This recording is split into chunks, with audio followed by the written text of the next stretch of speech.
Amalan kultugeni Gus Samsudin disebut dapat membakar roh halus, ini kata Ustadz Faizal.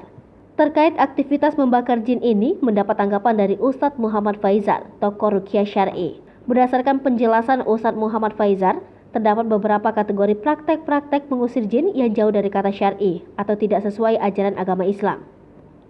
Diberitakan sebelumnya, Gus Samsudin merupakan pemilik Padepokan Nurzat Sejati di Blitar, Jawa Timur. Padepokan Nurzat Sejati saat ini ditutup warga dan polisi pasca perseteruan Gus Samsudin dengan pesulap merah. Perseteruan Gus Samsudin dan pesulap merah awalnya ramai di sosial media. Pesulap merah atau Marcel Radival menyebut Gus Samsudin menggunakan trik tipuan untuk mengelabui masyarakat dengan menunjukkan caranya. Sempat bertemu, Gus Samsudin dan pesulap merah akhirnya dibawa ke kantor polisi. Tak lama setelah kejadian tersebut, warga sekitar meminta Padepokan Nurzat Sejati ditutup untuk batas waktu yang belum ditentukan. Lantas apa itu amalan kultugeni Gus Samsudin? Ilmu kulhugeni dikabarkan dapat membakar makhluk halus seperti jin.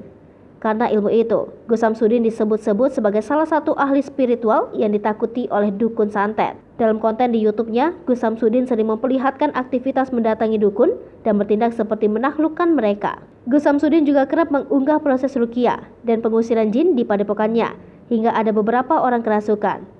Gus Samsudin atau yang memiliki nama panjang Gus Samsudin Jadab merupakan pendiri Padepokan Nurzat Sejati. Alamat Padepokan Nurzat Sejati berada di Blitar, tepatnya RT 2 RW 4 Kaligadu, Rejowinangun, Kecamatan Kademangan. Padepokan ini dikenal sebagai tempat tinggal, belajar, dan berlatih pada pendekar. Ada sejumlah kegiatan yang dilakukan di Padepokan Nurzat Sejati yang dibagikan melalui kanal YouTube-nya. Salah satunya yakni gemblengan santri dan gemblengan tasbih siri Aladuni.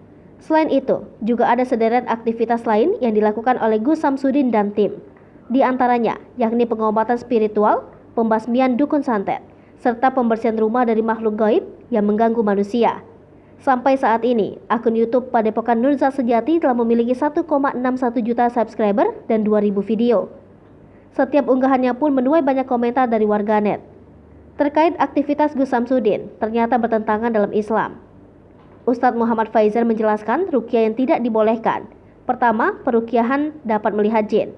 Bahkan Imam Syafi'i mengatakan, barang siapa yang mengaku bisa melihat jin, maka ditolak persaksiannya dan dia harus dihukum karena menyelisih Al-Quran, surat Al-Araf ayat 27. Ini juga tidak dibenarkan, bahkan disanggah para ulama, bahkan oleh ulama sufi. Ketiga, praktek ruqyah syariah juga tidak bisa menangkap jin dalam botol. Keempat, tidak ada praktek mediumisasi, orang menjadi perantara. Kelima, tidak ada praktek melukis jin. Keenam, tidak ada praktek mengusap telur keluar paku, keluar jarum. Terakhir, Ustadz Faizal juga menjelaskan soal jimat syar'i. Hai pemirsa Sri Popo TV, jangan lupa komen, like, dan subscribe, serta tonton terus berita-berita terupdate lainnya ya.